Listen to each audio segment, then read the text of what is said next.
सौभरी ऋषि एक महान ऋषि थे जिनका उल्लेख श्रीमद्भागवतम के 9वें स्कंध अध्याय 6 में विशेष रूप से किया गया है।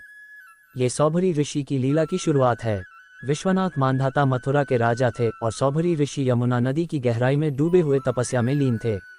जब ऋषि को यौन इच्छा महसूस हुई तो वे पानी से बाहर निकले और राजा मांधाता के पास गए और पूछा कि राजा की बेटियों में से एक उनकी पत्नी बन जाए।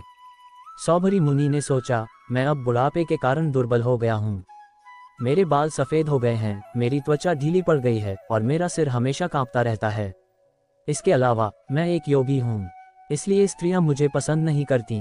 चूंकि राजा ने मुझे इस तरह से अस्वीकार कर दिया है, इसलिए मैं अपने शरीर को इस तरह से सुधारूंगा कि मैं स्वर्ग की स्त्रियों को भी पसंद आऊं। सांसारिक राजाओं की पुत्रियों की तो बात ही क्या। तत्पश्चात जब सौभरी मुनि युवा और सुंदर हो गए तो महल के दूत उन्हें राजकुमारियों के निवास कक्ष में ले गए जो अत्यंत वैभवशाली थे। तब सभी 50 राजकुमारियों ने उन्हें अपना पति स्वीकार कर लिया, यद्यपि वे केवल एक पुरुष थे।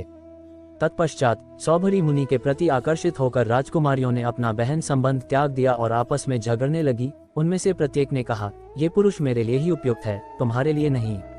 इस तरह से एक बड़ा मतभेद हुआ।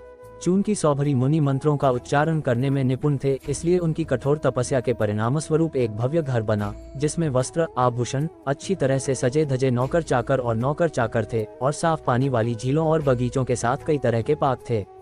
तरह तरह के फूलों से महकते बगीचों में पेशेवर गायकों से घिरे हुए पक्षी चहचहाते और मधुमक्खियां गुनगुनाती थीं। सौभरी मुनि के घर में बहुमूल्य बिस्तर, आसन, आभूषण और स्नान की व्यवस्था थी तथा वहां तरह तरह के चंदन की मलाई, फूलों की मालाएं और स्वादिष्ट व्यंजन थे। इस प्रकार भव्य साज सज्जा से घिरे हुए मुनि अपनी कई पत्नियों के साथ पारिवारिक कार्यों में व्यस्त थे। इस तरह सौभरी मुनि ने भौतिक संसार में इंद्रिय तृप्ति का आनंद लिया, लेकिन वे बिल्कुल भी संतुष्ट नहीं थे। जैसे कि लगातार चर्बी की बूंदें मिलने पर अग्नि कभी भी जलना बंद नहीं करती। तदनंतर एक दिन मंत्र जप में निपुण सौभरी मुनि एकांत स्थान पर बैठे हुए अपने पतन का कारण सोचने लगे कि उन्होंने मछली के साथ संबंध बना लिया था। हाय, जल की गहराई में तपस्या करते हुए तथा साधु पुरुषों द्वारा बताए गए सभी नियमों का पालन करते हुए भी मैंने मछली के साथ संबंध बनाने के कारण अपनी दीर्घकालीन तपस्या का फल खो दिया। प्रत्येक व्यक्ति को इस पतन को देखना चाहिए और इससे शिक्षा लेनी चाहिए। जब सौभरी मुनि, जो आत्मतत्व से पूर्णतया परिचित थे, वन में गए तो उन्होंने घोर तपस्या की। इस प्रकार मृत्यु के समय अग्नि में जलकर उन्होंने अंततः स्वयं को भगवान के परम व्यक्तित्व की सेवा में लगा दिया। विश्वनाथ चक्रवर्ती ठाकुर ने टिप्पणी की है कि सौभरी मुनि वैष्णव अपराध के कारण अपनी तपस्या से गिर गए थे।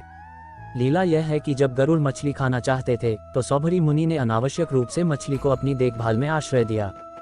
चूंकि गरुड़ की खाने की योजना विफल हो गई थी, इसलिए सौभरी मुनि ने निश्चित रूप से एक वैष्णव के प्रति बहुत बड़ा अपराध किया।